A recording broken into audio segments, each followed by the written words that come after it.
गुरुवार व्रत कथा। नमस्कार भाइयों बहनों, जय मां गायत्री। आप सभी का मेरे YouTube चैनल शुभकर माही अष्टो में स्वागत है। आज की इस वीडियो में सुनते हैं देव गुरु बृहस्पति की कथा। देव गुरु बृहस्पति को बुद्धि और शिक्षा का कारक माना जाता है। गुरुवार को बृहस्पति देव की पूजा करने से जीवन में धन, विद्या, मान सम्मान, प्रतिष्ठा और कई प्रकार की मनोकामनाएं पूरी हो जाती हैं। धार्मिक ग्रंथों के अनुसार गुरुवार को भगवान बृहस्पति की पूजा का विधान बताया गया है। गुरुवार के दिन व्रत और कथा सुनने से घर परिवार में सुख समृद्धि बनी रहती है। तो सुनते हैं गुरुवार व्रत कथा। पौराणिक कथा के अनुसार प्राचीन काल की बात है। किसी राज्य में एक प्रतापी और दानी राजा राज्य करता था। वह हर गुरुवार को व्रत रखकर दीन दुखियों की मदद करके पुण्य को प्राप्त करता था। परंतु ये बात उसकी रानी को अच्छी नहीं लगती थी। वह ना तो व्रत करती थी और ना ही दान पुण्य में विश्वास रखती थी। इतना ही नहीं, वह राजा को भी ऐसा करने से मना करती थी। एक समय की बात है, राजा शिकार खेलने के लिए वन को चले गए। घर पर रानी और दासी थीं। उसी समय देवगुरु बृहस्पति साधु का रूप धारण करके राजा के दरवाजे पर भिक्षा मांगने के लिए पहुंच गए। साधु ने जब रानी से भिक्षा मांगी तो वह कहने लगी कि हे साधु महाराज, मैं इस दान पुण्य से तंग आ गई हूँ। आप ऐसा कोई उपाय बताएं जिससे यह सारा धन नष्ट हो जाए और मैं आराम से रह सकूं। इतना सुनकर बृहस्पति देव ने कहा, हे देवी, तुम बड़ी ही विचित्र हो। संतान और धन से कोई दुखी होता है क्या? अगर अधिक धन है तो इसे शुभ कार्यों में लगाओ, कुंवारी कन्याओं का विवाह करवाओ, विद्यालय बनवाओ, बाग बगीचों का निर्माण कराओ, जिससे तुम्हारे दोनों लोग सुधरेंगे। परंतु साधु की इन बातों से रानी को खुशी नहीं हुई।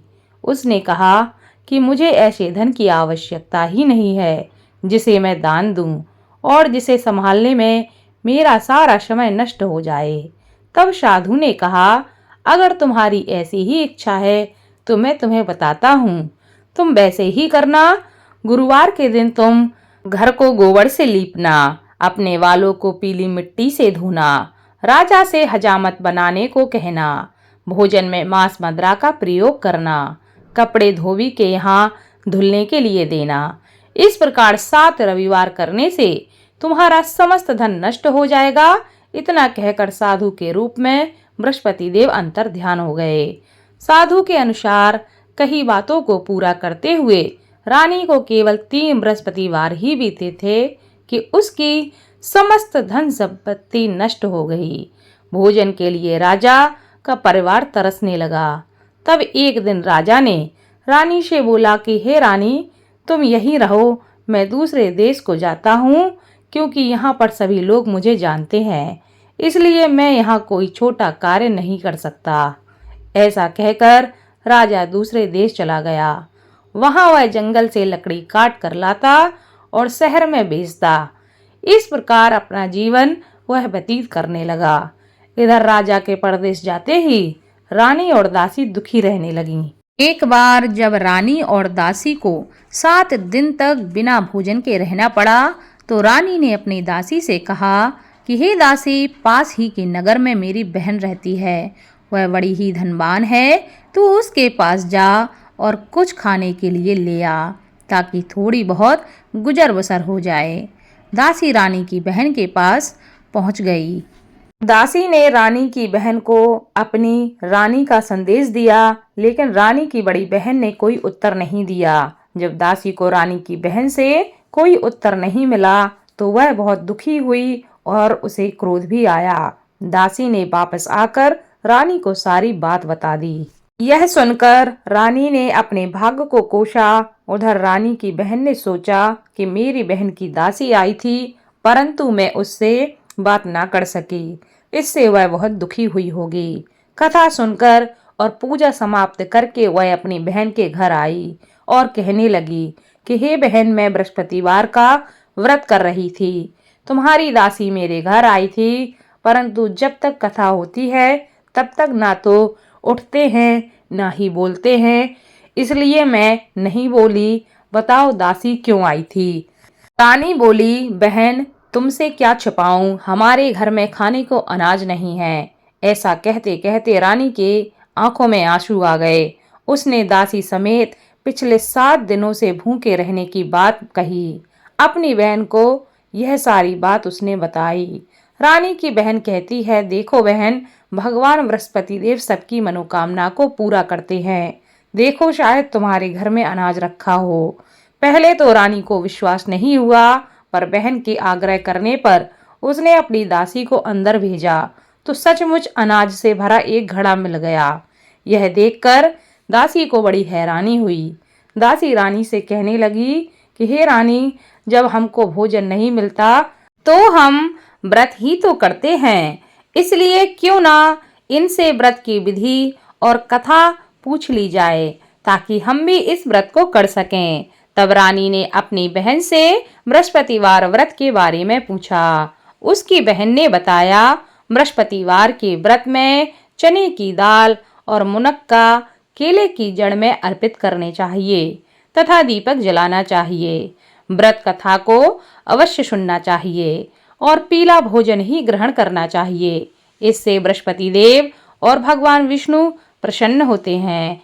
व्रत और पूजा की विधि बताकर रानी की बहन अपने घर लौट गई। 7 दिन के बाद जब गुरुवार आया तो रानी और दासी ने व्रत रखा। वह घुड़साल में जाकर चना और गुड़ लेकर आई। फिर उसने केले की जड़ तथा भगवान विष्णु की पूजा की। अब पीला भोजन की चिंता को लेकर दोनों बहुत दुखी हुईं, क्योंकि उन्होंने व्रत रखा था, इसलिए बृहस्पति देव उनसे प्रसन्न थे। वह एक साधारण व्यक्ति का रूप धारण करके 2 थालों में पीला भोजन लेकर आए और दासी को दे गए। भोजन पाकर दासी बहुत प्रसन्न हुई और फिर रानी के साथ मिलकर भोजन उसने ग्रहण किया। उसके बाद वह सभी गुरुवार को व्रत और पूजा करने लगीं। बृहस्पति देव की कृपा से उनके पास फिर से धन संपत्ति आ गई, परंतु रानी फिर से पहले की तरह आलस्य करने लगी। तब दासी बोली, देखो रानी, तुम पहले ही इस प्रकार आलस्य करती थी, तुमने सारा धन नष्ट कर दिया। इस कारण सभी धन नष्ट हो गया और अब जब बृहस्पति देव की कृपा से धन मिला है तो तुम इसे आलस्य में न गवाओ। तुम्हें फिर से आलस्य नहीं करना चाहिए। रानी को समझाते हुए दासी कहती है कि बड़ी मुसीबतों के बाद हमने यह धन प्राप्त किया है, इसलिए हमें दान पुण्य करना चाहिए, भूखों को भोजन कराना चाहिए और धन को शुभ कार्यों में खर्च करना चाहिए। इससे तुम्हारे कुल का यश बढ़ेगा, स्वर्ग की प्राप्ति होगी और पितृ भी प्रसन्न होंगे। दासी की बात मानकर रानी अपना धन शुभ कार्यों में खर्च करने लगी। इससे पूरे नगर में उसका यश बढ़ने लगा। बृहस्पतिवार व्रत कथा के बाद श्रद्धा के साथ आरती अवश्य करनी चाहिए। इसके बाद सभी को प्रसाद बांटकर उसे स्वयं ग्रहण करना चाहिए। बोलो बृहस्पति देव की जय।